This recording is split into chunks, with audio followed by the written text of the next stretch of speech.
Hello there guys, welcome back to Younes Talks Football, welcome back to a brand new video. I hope all of you are doing well today. It's a beautiful day. We've woken up the day after, right? And albeit it is the evening now, so I've not just woken up, I've been up all day. But the sky is blue, the sun is out, the birds are chirping, we're happy. I'm happy. Oh my God, I'm happy. I haven't felt like this doing videos for you guys in how long? I think it's been 8 months where I've been dead inside. But lo and behold, I do expect a bounce now, let's say, right? So it's a great day and we look forward to Liverpool tomorrow. Chelsea versus Liverpool at the Bridge. And I have to be honest with you, just like I told you yesterday where I'd done a video prior to hearing that Graham Potter got sacked. And I was in that video, which I won't release. There's no point. And I'm not going to dig Graham Potter out now because he's gone. So it wouldn't be fair, I think, on him now that he's lost his job. Thank you very much and good luck. That's all now. He's gone. We have what we wanted. But I did say in that video that I honestly thought Liverpool will come to the Bridge and get 3 points. I said, we continue like this, we're going to just keep dishing out 3 points to whatever team rocks up to the Bridge. Here you go. Not a problem. You want some points? Not a problem. Here you go. Take it and go. So now it's a case of, I think that's changed. I think that the bounce, you know, that traditional bounce after you sack a manager will probably kick in. But I don't think it's going to be a bounce of the manager that we now have in place is going to do absolute wonders. I do think it's just going to be relief. I think it's going to be a case where we just have to keep things simple. Yeah, don't overcomplicate. Bruno Saltor, who's now coming, is not a manager, right? He's a coach, and he's not had a management role before. He used to play for Brighton. Then he had a Brighton coaching role. Then he took up a coaching role at Chelsea. That's all he's done. So I'm not expecting him to come in and all of a sudden turn this team into world beaters, right? But keep the basics. Or revive the basics. Just the basics. What are the basics? The basics are to get everyone on board together. Get everyone playing for each other. Get everyone on board with the same message, with the same objective, with the same aim. And I mean everybody, the entire squad, right? We've got, up until the end of the season, we've got 10 games. We've got a Champions League quarter-final against Real Madrid, which you can win, right? Get everyone fired up. Get them up and running for those 10 games and the quarter-final. We might make the semi-final, and then honestly, we can begin to dream. We might. It would be the most Chelsea thing for us to do it in the Champions League again like this. Like, it would be stupid, wouldn't it? Sack AVB, get Di Matteo in, interim, win the Champions League. Sack Lampard, bring in Tuchel straight away, win the Champions League. Sack Graham Potter, bring in Bruno Saltor, win the Champions League. It would be, wouldn't it? It just would be. However, before we preview the game between Chelsea and Liverpool, we have to talk about the manager situation. And we have to talk about who's potentially coming in, because it does seem like Chelsea are not waiting around. Yes, we've got an interim, but we've got an interim because we've had to sack Graham Potter. That's how bad it got. And that's been confirmed today. So as we get ready for Real Madrid, it seems like Chelsea want to get someone in before then. And who's the most likely? Well, probably Julian Nagelsmann. Let's get into some of the quotes, let's say, and what's been said by Fabrizio Matlaw. I'll try and share the latest because things are popping up every flipping 10 minutes. So I can't even keep up. Like right now, I've just seen news that I did not know, right? That has just popped up that I'm going to share with you.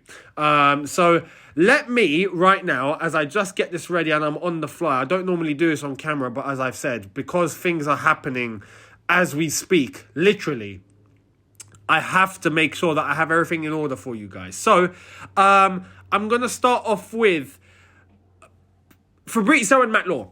Let's start off with Fabrizio, which is the latest as compared to what happened earlier on. Here it is. Chelsea talks with Nagelsmann went positive.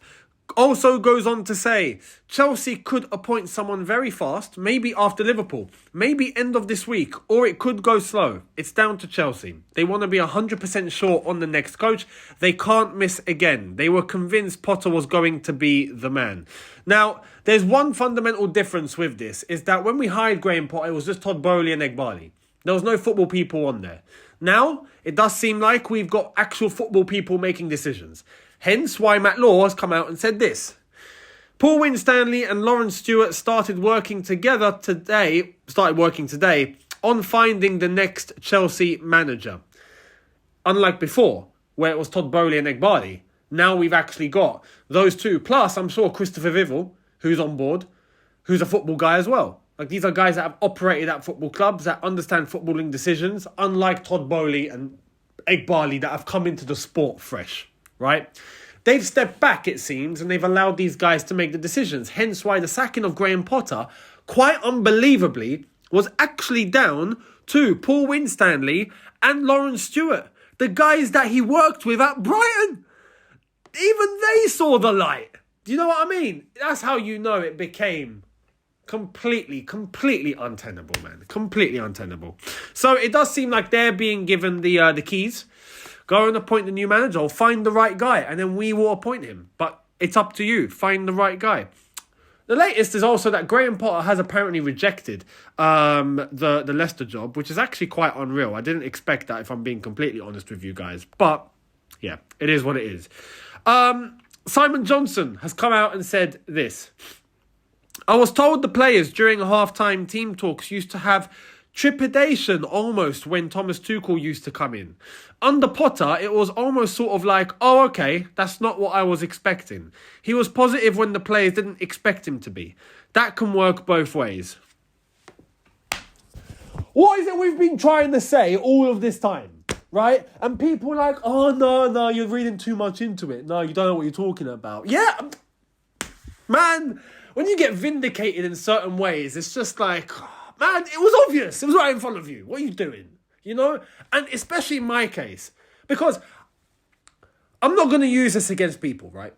But there were certain people that came at me because I started to say what I saw with my own eyes and what I heard with my own ears at a training session that I went to at Cobham, right? And I could just see, it was obvious. It was obvious. It was right in front of my face, right? And I came to you guys and I relayed that information. And then I got hit with again, it wasn't most people understood. So, but there were certain people that came at me for that. And I didn't respond. There was no need to, because I know what I'd seen and I know what I'd heard. There you go. There you flipping go. Anyway, we're gonna move from that. David Ornstein, quite reliable as well, goes on to say this. I'm assured that there's no firm favourite at this stage in terms of what they're looking for. Someone who is collaborative, as they like that about Graham Potter. Somebody who can genuinely compete for the biggest honours and perhaps shown that. Not necessarily won them en masse, but have credible evidence of being able to get there.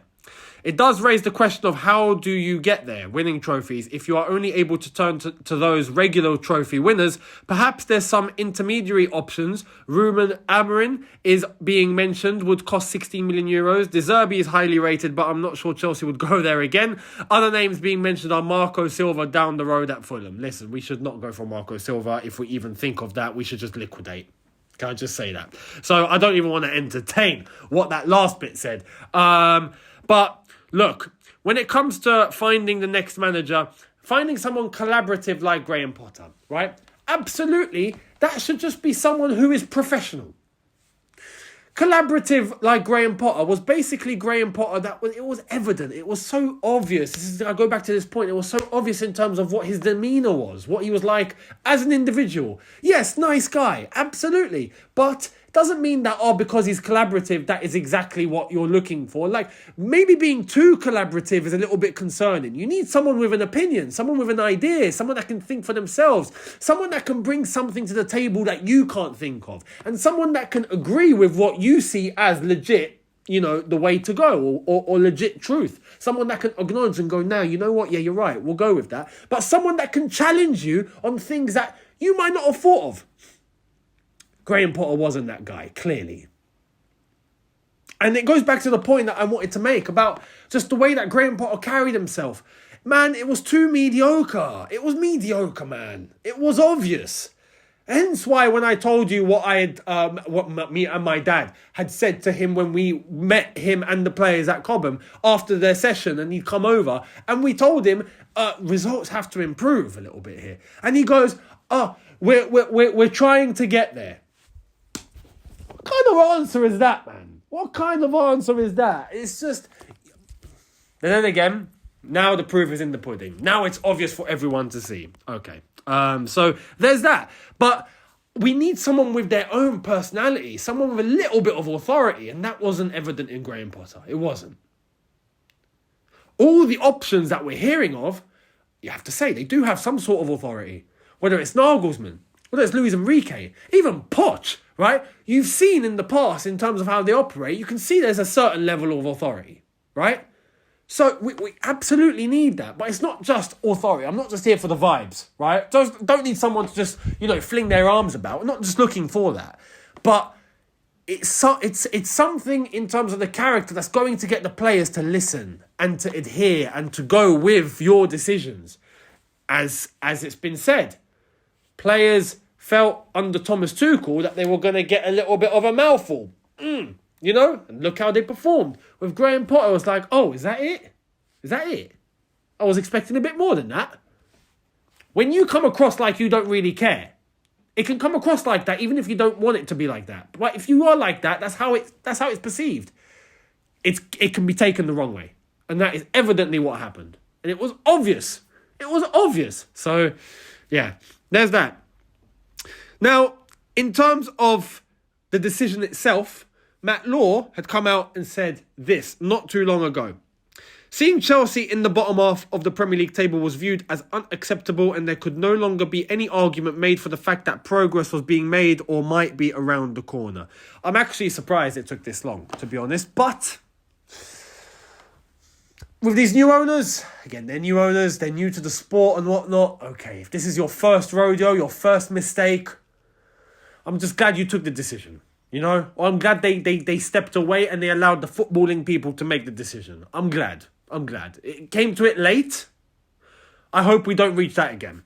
I'm willing to give them the this is your first warning, Okay, we'll accept it. Because Graham Potter is now gone, and that's the most important thing. And thankfully, before we play Real Madrid, and even thankfully before we play Liverpool tomorrow. So I'm absolutely fine with that and on board.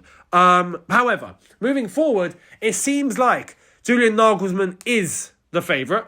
And albeit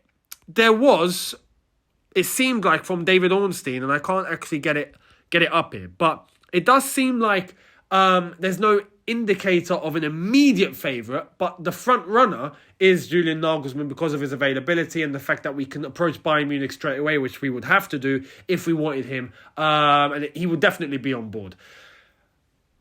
Should we go for Nagelsmann? I have to say, I had doubts about Thomas Tuchel at first. I have the same doubts about Nagelsmann. Look how it turned out with Tuchel. Would it turn out the same with Nagelsmann? It might.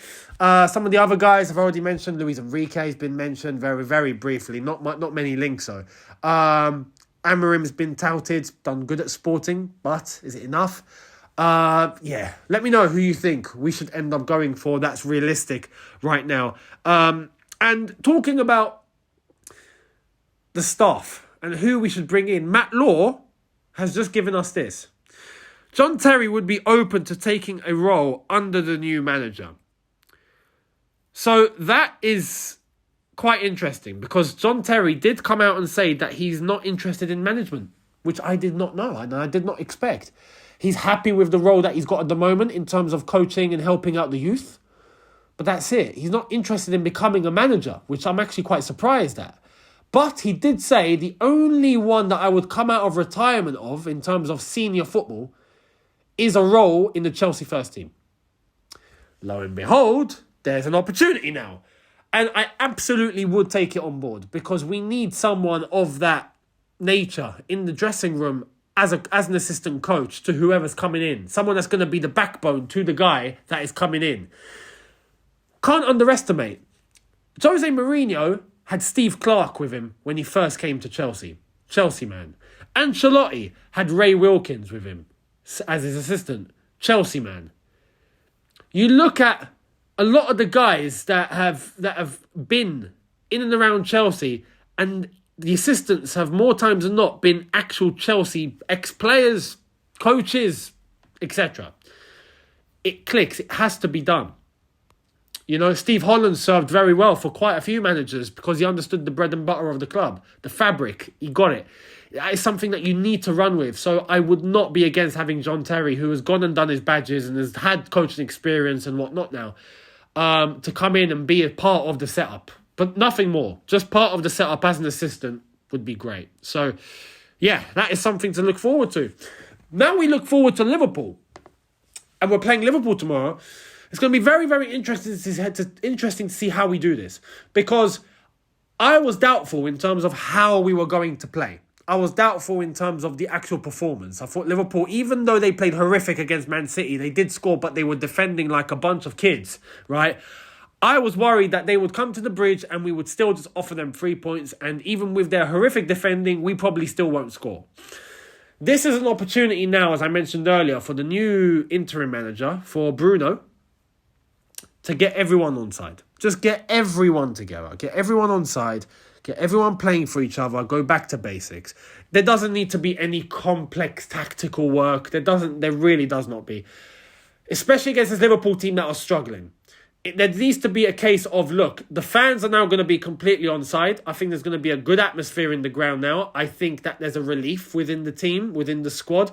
It speaks quite a lot of volumes that we've actually not had even one player come on social media to say goodbye or thank you to Graham Potter. Not one. So this is why I've been saying for a while, get rid of him even if we have an interim. Get rid of him because the relief is going to kick in. And that relief within the squad is what's going to get us playing. At least up until the end of the season. We've not got long left. We've got 10 games. And the Champions League, and that's it. It's enough to ride on. Just, we're relieved, yeah? We can breathe a little bit.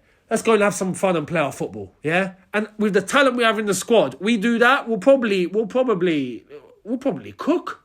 We actually might cook. When you look at some of the players that are there, we might actually get ourselves combining quite well. Bruno needs to just do the basics. Get everyone back on side. Get anyone that was split within the dressing room together. Get them playing for each other. Yes, he's obviously going to have some sort of tactical knowledge to an extent. I don't expect miracles. He's not a manager. He's barely an assistant coach. But get the basics in and let the players do the rest. And I think we will end up seeing much better performances temporarily than we've seen for this entire season so far. Hands down. And it starts tomorrow against Liverpool. So I'm optimistic. I am now optimistic. I'm now looking at this going, no, you know what? There's no excuse to not beat Liverpool. We should be beating Liverpool. I was just worried that we were worse than Liverpool. But now, with Graham Potter gone, I honestly think we have all the tools to be able to get a result against Liverpool that are fundamentally broken right now. And you can clearly see there's a complete rebuild that's going on at Liverpool and a transition that's going to have to kick in. They are exposed, especially defensively. They're a mess. So, big opportunity for Chelsea to go and take a result.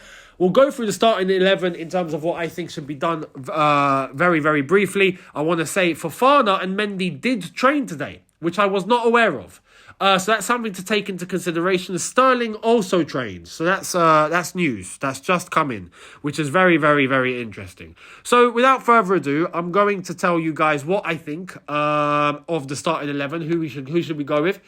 Here it is. So, Kepa in goal. I think we need to go with the back three. Yeah, stick with the back three. We need to go with what we know. That's it. We can't expect miracles from Bruno Saltor. You know, he's not exactly prime Jose, is he? Like, we can't expect this guy to rock up with a tactical masterclass. If he does, then fair play to him. But I'm not expecting it. I'm expecting us to go to the basics and to play our football. What we know best. And what we know best is playing the back three. We know it more than we do with the back four. We need to go with less risk right now. So I would go back three. Look, if Fofana's available, then cool. If he's not, then that's okay. I'm going to rectify everything Graham Potter did in that game against Aston Villa. Why in the blue hell we had Reece James at right centre-back, I don't know. When we had Chalobah, that was available.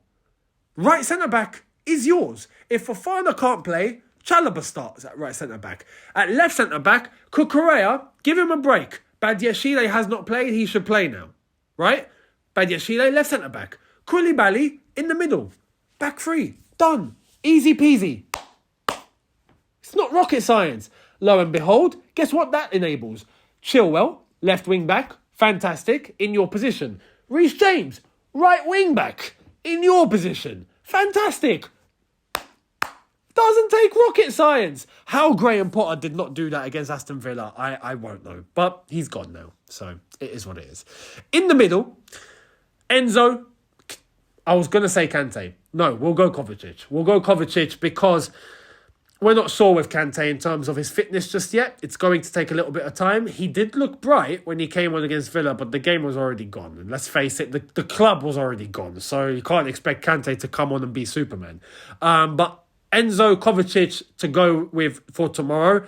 Later on, we can bring Kante on. We'll see how it goes. But the double pivot of those two, I think, will enable us quite well. And the front three, look, the front three is where it gets interesting because now, look, with a change of manager, anyone can cook. Everyone starts from zero. And what do I mean by that? I mean, for example, you might even bring on Ziyech and he might cook tomorrow. You might even play Aubameyang and he might score a brace. It's possible. It's very, very possible. So I would go Felix on the left-hand side. Or even, we could go Felix in behind two strikers. But I reckon the front three, Felix left wing forward. Pulisic is probably going to be the safest option on the right. And Kai Havertz up top. As much as we give opportunity for the others that have not been playing, it's only right that you give the opportunity to the ones that have been in the starting 11. So this is why, look, for the first game, we go with what we've been using to an extent and see where we are, right? So Kai Havertz up top, I'm willing to give for this one. And Pulisic on the right. Albeit, I wouldn't mind seeing Madueke and I really wouldn't mind seeing Ziyech, to be honest. I wouldn't mind seeing Aubameyang, but I don't think he'll start. However, you never know. We'll see what Bruno goes with tomorrow. Absolutely take it from there. And then we'll make decisions in terms of the games that are coming after that, before Real Madrid at least. So that's my starting 11. Let me know down below. But that, ladies and gentlemen, is my starting 11. And my score prediction, look, I'm optimistic now. I'm actually quite optimistic. I am going to go with Chelsea 3. Yeah, I know. Chelsea 3. Liverpool 1. Slightly less than the City result. But I think that tomorrow is going to be a new atmosphere, a new motivation, a new confidence, a relief. And I think players are going to be allowed to play. Just play and just be together, play together, be there for each other. I honestly think it's going to be on that vibe. And if it is, look, I think the ability we have in the squad is strong enough. So I'm expecting a good performance tomorrow against a Liverpool team that are broken. So there we are. Let me know down below how you see it going. Much appreciated. And I will catch all of you tomorrow after it's all said and done. Make sure you're here for the match review. Thank you very much for watching. Hit the subscribe button if you are new. Hit the notification bell to be notified once I've uploaded. Smash like button if you have enjoyed this. And I will see all of you tomorrow. Have a good one, people, in a bit. Take care and peace.